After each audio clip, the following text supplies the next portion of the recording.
According to historians, the Cold War lasted approximately 45 years, cost trillions of dollars, brought humanity to the brink of extinction on at least a dozen occasions, and was called cold because the two main participants technically never fired a single shot directly at each other. Instead, they spent nearly half a century glaring menacingly across the globe, stockpiling enough nuclear weapons to destroy civilization several times over, funding proxy wars on every habitable continent, racing to put objects in space, and engaging in the most expensive, anxiety-inducing staring contest in the history of human civilization. It was, by any measure, the weirdest conflict the world has ever seen. So how did we get here?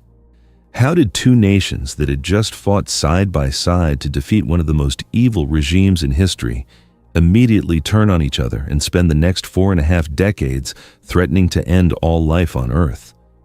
Was it ideology, paranoia, competing economic systems, a profound inability to just sit down and talk things out like adults? The answer, as you might expect, is all of the above, plus a healthy dose of misunderstanding, ego, and the kind of geopolitical stubbornness that would make a mule look cooperative. Our team spent months researching this topic, reading declassified documents, analyzing political speeches, and hiding under desks during simulated nuclear drills. The last one mostly for the authentic experience. Before we dive in, we should note that the Cold War is one of those historical subjects where almost every single detail is still debated by someone, somewhere, at a very high volume. We'll do our best to present the facts as clearly as possible, but if your favorite Cold War hot take isn't represented here, that's what the comment section is for. Let's start at the beginning, and by the beginning, we mean the end, specifically, the end of the largest and most destructive conflict in human history. The year was 1945. The Second World War was finally, mercifully, drawing to a close. The Axis powers, the coalition of nations responsible for unleashing 6 years of unimaginable destruction across the globe, were collapsing. Germany had been squeezed from both sides, from the West by the combined forces of the United States, Britain, and their allies, and from the East by the Soviet Union, which had suffered staggering losses in the process. Estimates vary, but the Soviet Union lost somewhere between 24 and 27 million people during the war, a number so large that the human brain essentially gives up trying to comprehend it. To put it in perspective, that's roughly the entire current population of Australia. Gone. When the guns finally fell silent in Europe in May 1945, the continent was a smoking ruin. Cities had been flattened, economies had been obliterated, tens of millions of people were displaced, homeless, starving, or all three. And standing amid the rubble were two superpowers who had very different ideas about what the world should look like going forward. On one side stood the United States, which had emerged from the war in a position of almost absurd strength. Its mainland had never been invaded. Its industrial capacity had actually increased during the war. Its economy was booming. It had the largest navy and air force in the world, and, as of August 1945, it was the only country on Earth that possessed nuclear weapons. America looked at the post-war world and saw an opportunity to build a new international order based on democracy, free markets, open trade, and institutions like the United Nations that would prevent anything like the previous two world wars from ever happening again. On the other side stood the Soviet Union, which had also emerged from the war as a superpower, but one that was bruised, bloodied, paranoid, and absolutely determined that no one would ever invade it again. See, the Soviets had been invaded twice through Eastern Europe in the span of 30 years, first by Germany in World War I, and then again, far more devastatingly, in World War II. The Soviet leadership, headed by a man whose approach to governance could charitably be described as trust nobody, and also maybe send them to a gulag, looked at the post-war world and saw one overriding priority: security. Specifically, creating a buffer zone of friendly, or at the very least compliant, states between the Soviet Union and anyone who might get ideas about invading again. These two visions were, to put it mildly, not compatible. The cracks in the wartime alliance had been visible even before the war ended. At a series of conferences, Tehran in 1943, Yalta in February 1945, and Potsdam in July 1945, the leaders of the Allied powers met to discuss the post-war order. These meetings were full of smiles, handshakes, and diplomatic pleasantries that barely concealed a growing tension over what exactly would happen to Europe once the fighting stopped. The basic problem was this: the Soviet army had liberated and was now occupying most of Eastern Europe. Poland, Czechoslovakia, Hungary, Romania, Bulgaria, and the eastern half of Germany were all under Soviet military control. The Western Allies wanted these countries to hold free elections and establish democratic governments. The Soviet leader agreed to this, in the same way that a person agrees to a gym membership in January, enthusiastically, publicly, and with absolutely no intention of following through. Instead, over the next few years, the Soviet Union systematically installed communist governments in every Eastern European country it occupied. Elections were held technically, but they were rigged so thoroughly that calling them elections is an insult to the concept of democracy. Opposition politicians were arrested, exiled, or simply disappeared. Independent media was shut down. The communist parties, backed by Soviet military power, took control of every institution in these countries. By 1948, a wall, metaphorical at first, physical later, had descended across Europe. On one side, the democracies of Western Europe, supported and funded by the United States. On the other, the communist states of Eastern Europe, controlled and directed by the Soviet Union. A famous speech described this division as a curtain of iron falling across the continent, which was both a powerful metaphor and eventually a disturbingly accurate physical description. The period from roughly 1947 to 1953 saw the Cold War solidify from a vague mutual suspicion into a full-blown, structured, globe-spanning confrontation. And it happened remarkably quickly. In 1947, the American president articulated what became the foundational doctrine of Western Cold War strategy: the idea that the United States had a responsibility to support free peoples who were resisting subjugation by armed minorities or outside pressures. This was, in plain English, a commitment to oppose communist expansion wherever it appeared. The immediate context was Greece and Turkey, both of which were facing communist insurgencies, but the principle was applied globally, and it would shape American foreign policy for the next 4 decades. That same year, an American diplomat stationed in Moscow published an article arguing that the Soviet Union was inherently expansionist and that the best strategy was containment, not trying to roll back Soviet influence, but preventing it from spreading further. The idea was that if you could contain communism within its existing borders, the internal contradictions of the Soviet system would eventually cause it to collapse on its own. This turned out to be largely correct, though eventually, in this case, meant in about 44 years, which tested the patience of pretty much everyone involved. The economic dimension of the Cold War emerged almost immediately. In 1948, the United States launched an enormous aid program to rebuild the devastated economies of Western Europe. Over 4 years, roughly $13 billion, equivalent to well over $150 billion in today's money, was pumped into the economies of 16 European countries. The program was, on one level, a genuinely humanitarian effort to help rebuild a continent that had been shattered by war. On another level, it was a strategic masterstroke designed to strengthen Western Europe economically and politically, making it resistant to communist influence. Prosperous, stable democracies don't generally have communist revolutions, which was rather the point. The Soviet Union was offered the chance to participate. It declined, because accepting American money to rebuild would have been ideologically awkward, to say the least. It also pressured every Eastern European country under its influence to decline as well. Czechoslovakia initially wanted to accept, which tells you everything you need to know about how enthusiastically the Eastern Europeans had embraced Soviet domination. Then came the first major crisis of the Cold War, and it centered on one of the most absurd geopolitical situations ever devised by human beings, the city of Berlin. Here's the setup for those who might find it confusing, which is everyone, because it is inherently confusing. After the war, Germany had been divided into 4 occupation zones: American, British, French, and Soviet. Berlin, the capital, was also divided into 4 zones.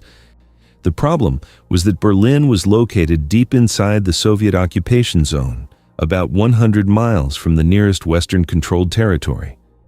This meant that the Western Allies were maintaining a presence inside a city that was completely surrounded by Soviet-controlled territory. If you're thinking this sounds like a recipe for problems, congratulations, you have more foresight than the people who designed this arrangement.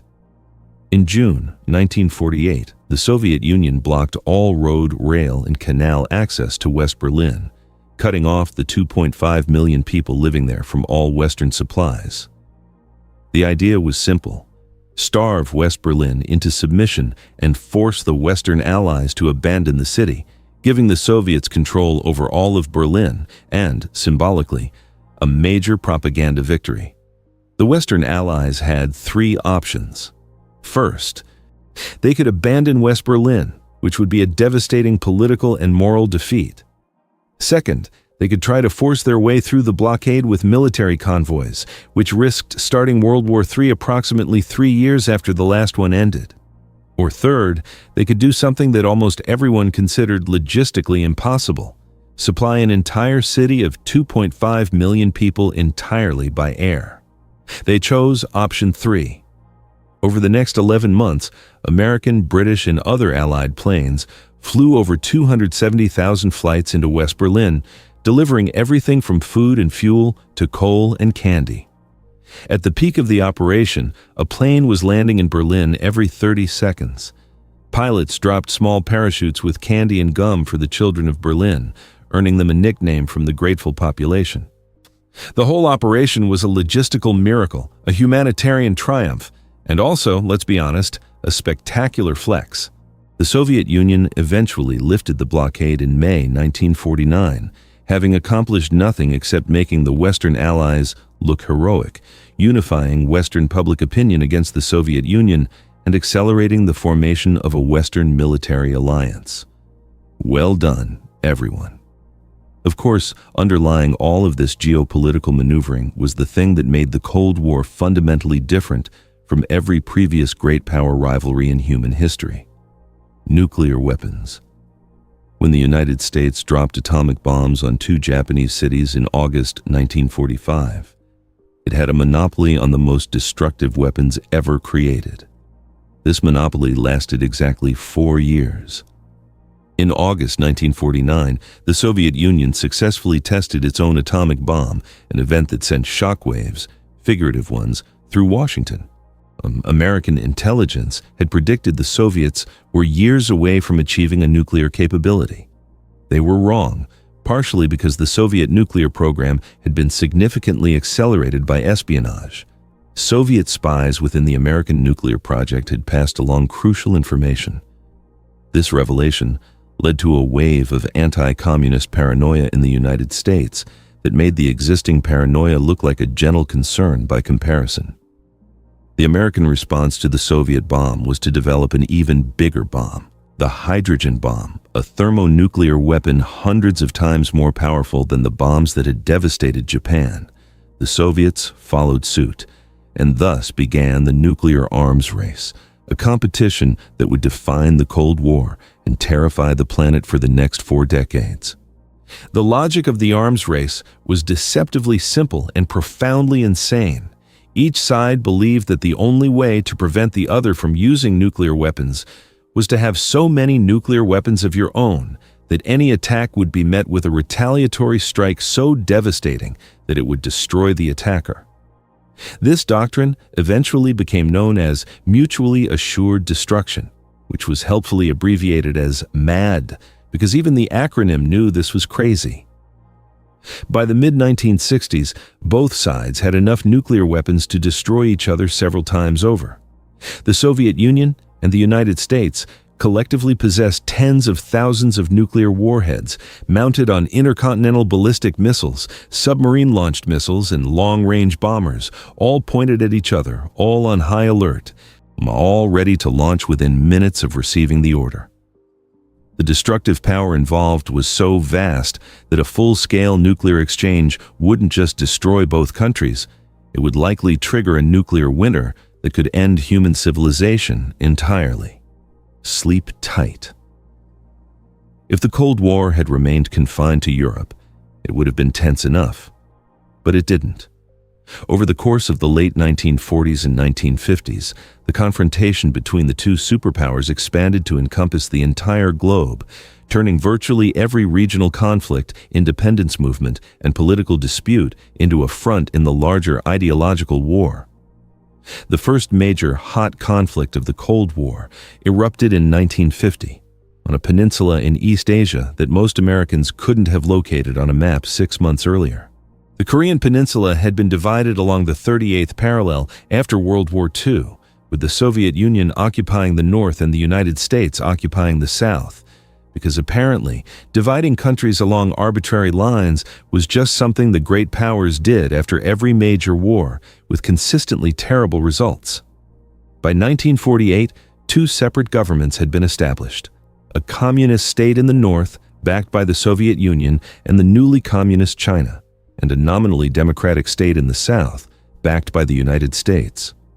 In June 1950, the Northern Army, equipped with Soviet weapons and trained by Soviet advisors, launched a massive invasion of the South. The Southern forces, caught largely by surprise, were quickly overwhelmed and pushed into a tiny perimeter around the southeastern port city of Pusan. It looked, not for a few terrifying weeks, like the entire peninsula would fall to the communist forces.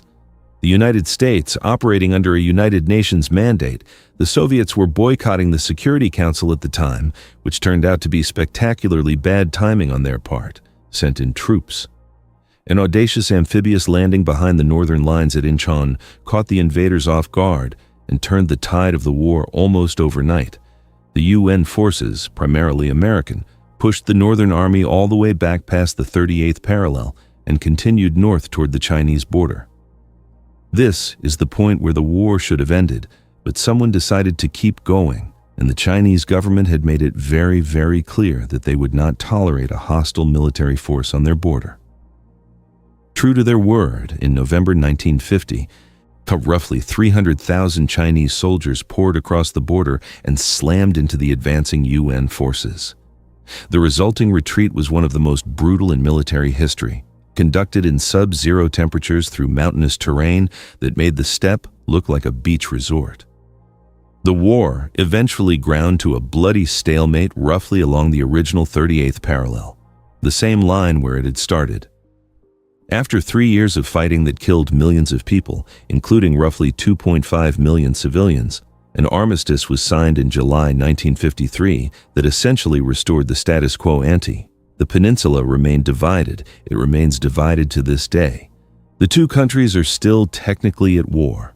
The border is one of the most heavily militarized zones on the planet. If you're looking for a definitive example of a war where nobody won, this is your conflict. The conflict on the Korean Peninsula established what would become the defining pattern of the Cold War, the proxy war. Since the two superpowers couldn't fight each other directly without triggering nuclear annihilation, they fought each other indirectly, funding, arming, training, and sometimes directly commanding forces in conflicts across the globe. If the Cold War was a chess match, the people of the developing world were the pieces, and nobody had asked them if they wanted to play. The most devastating example of this pattern played out in Southeast Asia. A former colonial territory had been divided, sound familiar, into a communist north and a non-communist south. The north, backed by the Soviet Union and China, sought to reunify the country under communist rule. The south, backed by the United States, resisted. What began as a limited American advisory mission in the late 1950s gradually escalated into a full-scale military commitment. By the mid-1960s, hundreds of thousands of American troops were on the ground, fighting a guerrilla war in jungles and rice paddies against an enemy that was motivated, resourceful, and fighting on home turf. The conflict became a quagmire of staggering proportions, a war that the most powerful military on earth could not win, could not afford to lose, and could not figure out how to end. The human cost was appalling. Millions of civilians were killed. Entire regions were devastated by bombing campaigns that dropped more tonnage than all of World War II combined. Chemical defoliants were used to strip the jungle of cover, contaminating the land and water for generations. Back home, the war tore American society apart, sparking a protest movement that fundamentally altered the country's political landscape and its relationship with military intervention. The war finally ended in 1975 with the fall of the Southern capital, a moment broadcast on television screens around the world. Helicopters evacuating the last Americans from the embassy rooftop became one of the defining images of the Cold War era. The country was reunified under communist rule. The exact outcome the United States had spent 2 decades and nearly 60,000 American lives trying to prevent. The conflict demonstrated the limits of superpower intervention in local conflicts and raised profound questions about the morality and effectiveness of fighting ideological battles on someone else's soil. These were questions that, unfortunately, neither superpower seemed particularly interested in learning from, as subsequent decades would demonstrate. Similar proxy conflicts erupted across the globe. In Africa, where newly independent nations became arenas for superpower competition. In Latin America, where the United States backed military coups against governments it deemed too friendly to communism. In the Middle East, where both sides armed their respective allies to the teeth. The Cold War may have been cold between the superpowers, but it was devastatingly, scorchingly hot for the millions of people caught in between. Not all Cold War competition involved people dying, though. Some of it involved people being launched into the void of outer space, which, while terrifying, was at least constructive. The space race began in earnest in October 1957, when the Soviet Union successfully launched the first artificial satellite into orbit. It was a small, polished metal sphere about the size of a beach ball that did nothing but emit a beeping signal as it circled the Earth. And it absolutely terrified the United States.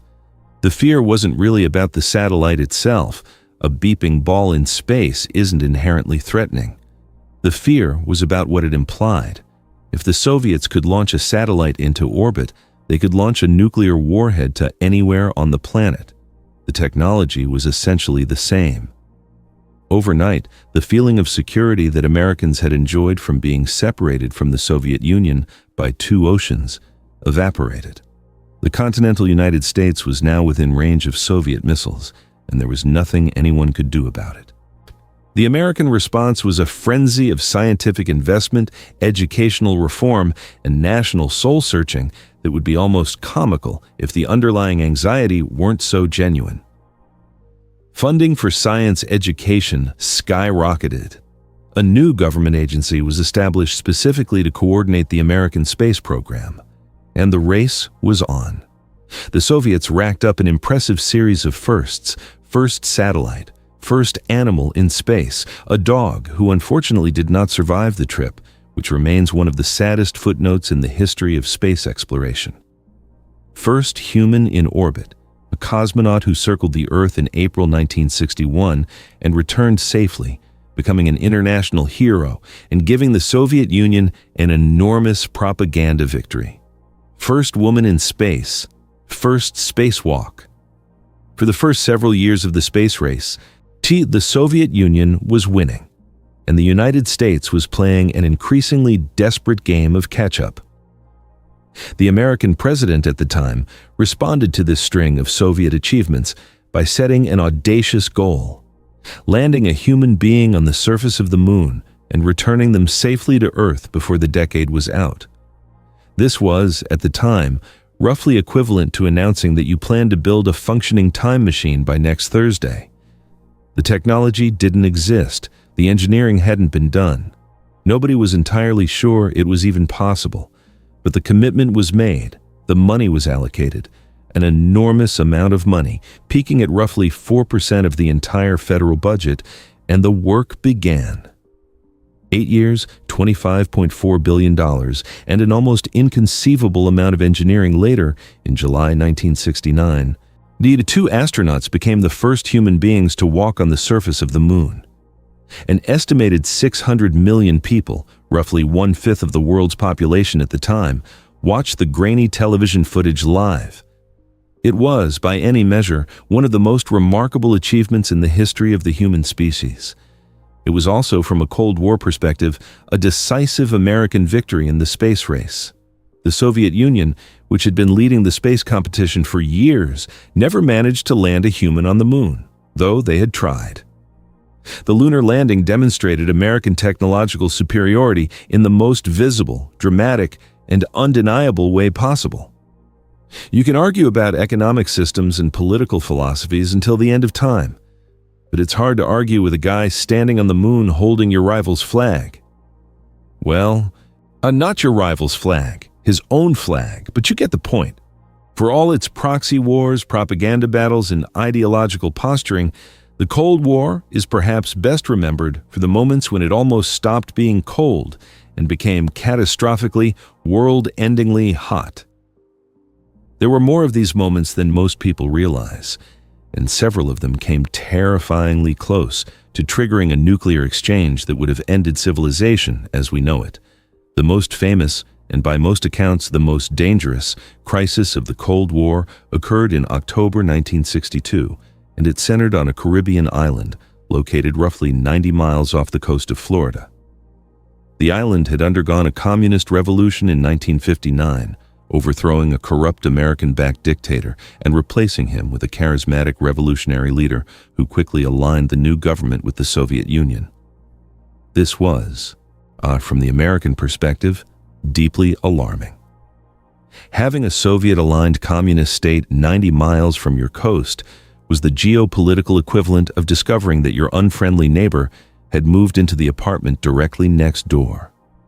The situation escalated dramatically in 1961 when the United States sponsored a spectacularly botched invasion of the island by exiled opponents of the revolutionary government. The invasion was a fiasco of almost comical proportions, poorly planned, poorly executed, and publicly humiliating for the new American president, who had inherited the plan from his predecessor and approved it against his better judgment. The failed invasion accomplished nothing except pushing the island's government even closer to the Soviet Union and convincing its leader that the Americans would try again. Which brings us to October 1962. American reconnaissance aircraft flying over the island photographed something that made the blood of every intelligence analyst in Washington run cold. Soviet medium-range ballistic missiles, nuclear-capable, being installed on launch sites just 90 miles from the United States. These missiles could reach most major American cities in less than 5 minutes, giving essentially no warning time. The Soviets had secretly shipped the missiles to the island, assembled them under camouflage netting, and were days away from making them operational. What followed was 13 days of the most intense, terrifying, and high-stakes diplomacy in human history. The American president assembled a group of his most trusted advisors. Some recommended an immediate military strike to destroy the missiles before they became operational. Others recommended a full-scale invasion of the island. The president, to his credit, chose a less immediately catastrophic option: a naval quarantine, essentially a blockade, though they didn't call it that because a blockade is technically an act of war around the island, preventing any more Soviet ships from delivering additional missiles or warheads. The world held its breath. Soviet ships carrying more missile components were already en route to the island. If they refused to stop at the quarantine line, the American Navy would have to stop them by force. If shots were fired at Soviet vessels, the Soviet Union would almost certainly retaliate. And if the situation escalated from there, the end of the world was not an exaggeration. It was a realistic possibility. For several days, the two superpowers stood at the absolute brink. Behind the scenes, frantic communications flew back and forth. Public statements were made, private channels were used, back-channel negotiations, some of them involving journalists and unofficial intermediaries, tried to find a way out that would let both sides step back without looking like they'd back down. Because, of course, in the Cold War, looking like you'd back down was considered almost as bad as nuclear annihilation. What most people don't know is that the crisis came even closer to nuclear war than the official narrative suggests. At one point during the standoff, American Navy destroyers were dropping practice depth charges on a Soviet submarine near the quarantine line, trying to force it to surface. What the Americans didn't know was that the submarine was carrying a nuclear torpedo, and the captain, believing that war had already broken out on the surface, wanted to launch it. The launch required the agreement of 3 officers on board. 2 agreed. 1 refused, arguing that they should surface and await orders, that one officer's decision may have literally saved the world. We'll say that again, in case it didn't sink in. The survival of human civilization may have come down to one Soviet submarine officer saying, "Maybe let's not," during what he thought was the end of the world. If that doesn't keep you up at night, nothing will. Eventually, after 13 days of brinkmanship, a deal was reached. The Soviets agreed to remove their missiles from the island. The Americans publicly agreed not to invade the island and privately agreed to remove their own missiles from a NATO ally's territory near the Soviet border, a detail that was kept secret for years because the Americans didn't want to look like they'd made concessions. Both sides claimed victory. The world continued to exist. Everyone involved needed a very stiff drink. The Cuban Missile Crisis was the most famous near miss of the Cold War, but it was far from the only one. The Cold War produced a genuinely alarming number of incidents in which nuclear war was narrowly averted, often by a combination of luck, individual judgment, and the basic human reluctance to destroy everything. In 1983, a Soviet early warning satellite detected what appeared to be 5 American nuclear missiles heading toward the Soviet Union. The officer on duty at the Soviet Early Warning Center was supposed to immediately report the detection to his superiors, which would have likely triggered a retaliatory launch. Soviet nuclear doctrine at the time called for launching their own missiles before the incoming American ones could destroy them. The officer hesitated. Something felt wrong. 5 missiles didn't make sense. If the Americans were launching a first strike, they would send hundreds or thousands, not 5. He made a judgment call. He reported the detection as a system malfunction rather than a genuine attack. He was right. The satellite had been fooled by sunlight, reflecting off high-altitude clouds. His decision to trust his gut over the technology in front of him almost certainly prevented a nuclear war that would have killed hundreds of millions of people. And he was, naturally, reprimanded for not following proper protocol. In another incident the same year, NATO conducted a military exercise so realistic that the Soviet leadership genuinely believed it might be cover for an actual nuclear first strike. Soviet nuclear forces were placed on high alert. Launch crews were sitting in their silos, ready to turn their keys. Only after the exercise concluded without missiles flying did the tension subside. Western intelligence agencies later learned how close the Soviets had come to ordering a preemptive strike and were, understandably, horrified. These incidents, and there were many more, illustrate the fundamental insanity of the Cold War nuclear standoff. Both sides had built systems designed to respond to a nuclear attack within minutes, but those same systems were fallible. They depended on technology that could malfunction and on human beings who could misinterpret information. The margin for error was essentially zero. The fact that we made it through 45 years of this without a nuclear exchange is, depending on your perspective, either a testament to human judgment and restraint or the luckiest streak in the history of the species. Probably both. The Cold War wasn't a constant, unchanging confrontation. It had phases, rhythms, and temperature fluctuations that would make a meteorologist dizzy. After the terrifying near misses of the early 1960s, both superpowers began to recognize that they needed to find ways to manage their rivalry without accidentally ending the world. This led to a period known as détente, a French word meaning relaxation, during which the two sides made genuine efforts to reduce tensions, limit the nuclear arms race, and establish lines of communication that might prevent a future crisis from spiraling out of control. Several landmark arms control treaties were signed during this period, placing limits on the number of nuclear weapons and delivery systems each side could possess.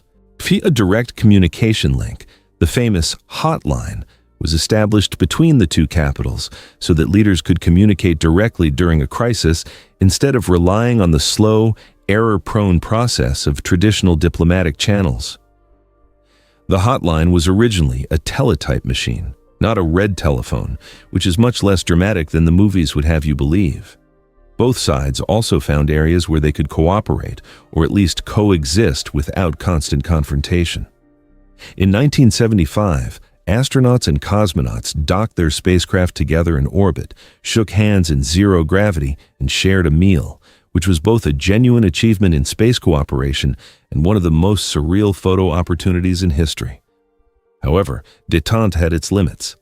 Neither side was willing to fundamentally change its political system or give up its sphere of influence. The Soviet Union continued to support communist movements and governments around the world. The United States continued to do the same for anti-communist forces, sometimes supporting some deeply unsavory characters in the process, because during the Cold War, "he's a brutal dictator, but he's our brutal dictator" was essentially an official policy position. In December 1979, the Soviet Union invaded its southern neighbor Afghanistan in support of a struggling communist government. The Soviets expected a quick operation, install a more compliant leader, stabilize the situation, and go home. This expectation was wrong in every possible way. Instead, the Soviet military found itself bogged down in a grinding, decade-long guerrilla war against Afghan resistance fighters who knew the terrain intimately, were motivated by a combination of nationalism and religious fervor, and were increasingly supplied with sophisticated weapons by the United States and other countries eager to give the Soviets their own version of a quagmire. The war was devastating for the Soviet military and for Afghanistan. Roughly 15,000 Soviet soldiers were killed, along with an estimated 1 to 2 million Afghan civilians. The conflict drained Soviet resources, demoralized the Soviet military, and undermined public support for the Soviet government at precisely the time when the Soviet system could least afford it. The parallels to other superpowers' experiences with guerrilla wars in distant mountainous countries were not lost on contemporary observers. And the irony was thick enough to spread on toast. The early 1980s saw a dramatic escalation of Cold War tensions after the relatively warmer period of détente. The new American president took office with a forceful, confrontational approach to the Soviet Union, calling it an evil empire in language that seemed to abandon the diplomatic niceties of previous administrations. Defense spending increased massively. New weapon systems were developed.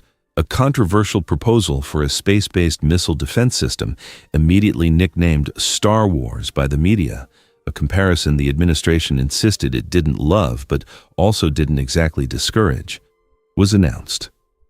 The goal was to put economic and military pressure on the Soviet Union, forcing it to spend more on its military than its struggling economy could sustain.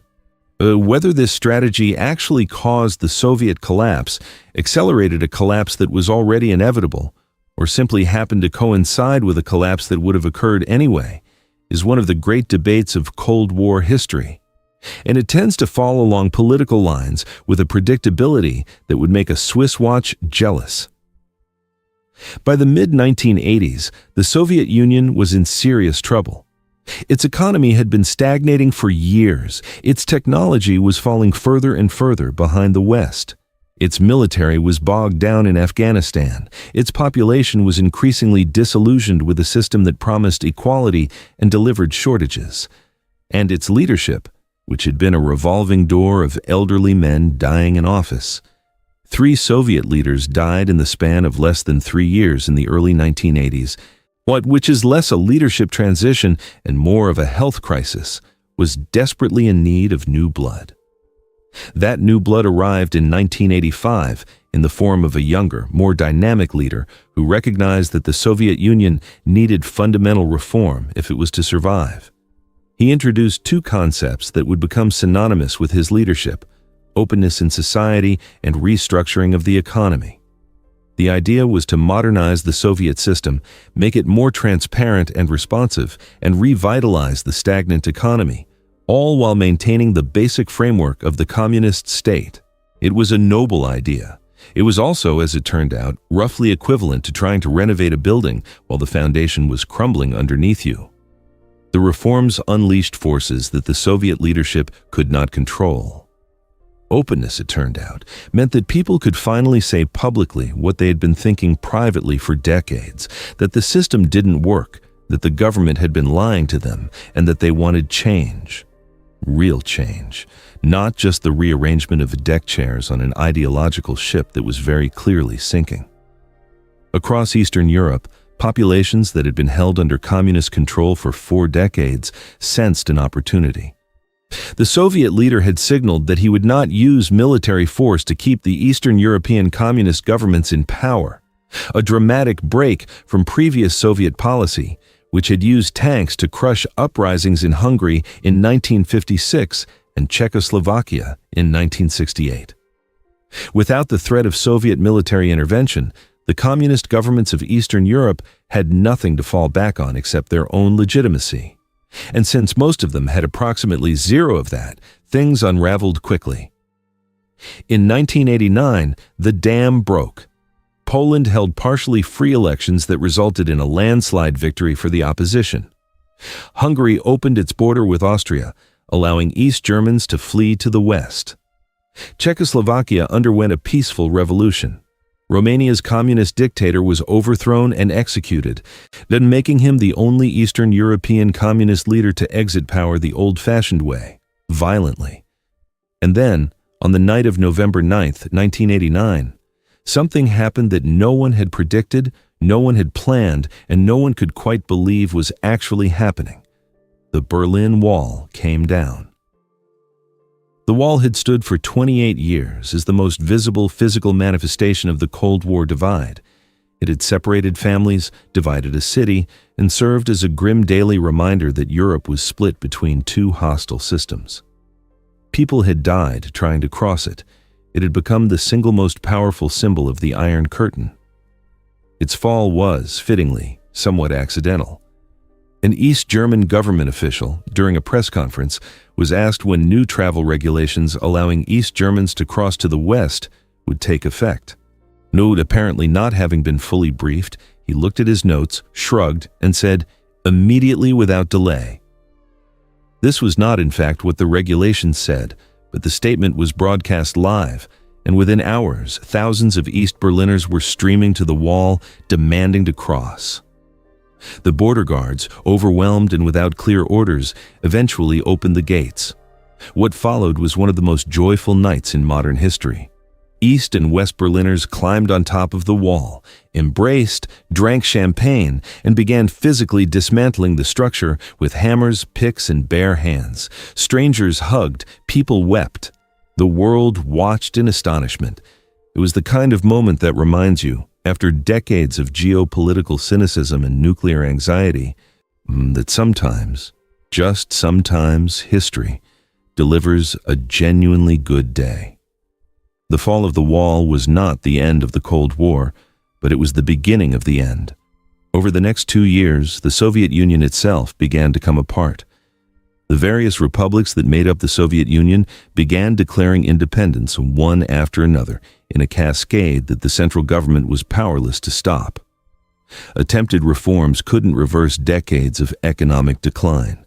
A last-ditch coup attempt by communist hardliners in August 1991 collapsed within days, undermined by public resistance and the refusal of key military units to support it. On December 25, 1991, the Soviet leader resigned. The Soviet flag was lowered over the seat of government for the last time. The next day, the Soviet Union officially ceased to exist, dissolving into 15 independent nations. The Cold War was over. Not with a nuclear bang, not with an invasion, not with a decisive battle, but with a resignation, a flag being lowered, and a political entity that had terrified the world for 74 years simply ceasing to be. The Cold War shaped the modern world in ways that are still being felt today, more than 3 decades after its end. The geopolitical landscape we inhabit is, in many ways, a direct product of Cold War decisions, alliances, and conflicts. The military alliance that was formed to contain the Soviet Union still exists and has expanded to include many of the former communist states of Eastern Europe. The division of the Korean Peninsula remains. The political situation in many countries across Asia, Africa, and Latin America still bears the scars of Cold War proxy conflicts. The State of Israel, the Islamic Republic of Iran, the conflict in the Middle East. All of these have roots, at least partially, in Cold War-era decisions and interventions. The nuclear weapons built during the Cold War still exist.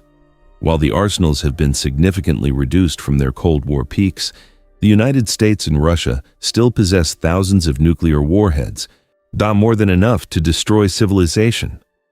The arms control treaties that were painstakingly negotiated over decades have been gradually eroding, and the risk of nuclear proliferation, more countries acquiring nuclear weapons, remains one of the most serious threats facing humanity.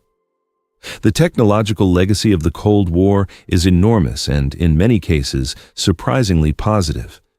The space program that was born from Cold War competition gave us satellites, GPS, weather forecasting, telecommunications, and an understanding of our planet and universe that would have been impossible otherwise. The Internet, the very thing you're using to watch this video, originated as a military communication network designed to survive a nuclear attack. The semiconductor industry, modern computing, and countless other technologies were developed or accelerated by Cold War military spending. The ideological legacy is more complicated. The Cold War was, at its heart, a contest between 2 visions of how human societies should be organized. One vision, liberal democracy and free market capitalism, emerged victorious. And for a brief, heady moment in the early 1990s, many people believed that the triumph was permanent and that the entire world would gradually converge on democratic governance and market economies. This turned out to be somewhat optimistic. The challenges facing democracy and open societies in the 21st century suggest that the ideological contest didn't end so much as it evolved. Perhaps the most important legacy of the Cold War is the simplest one. We survived it.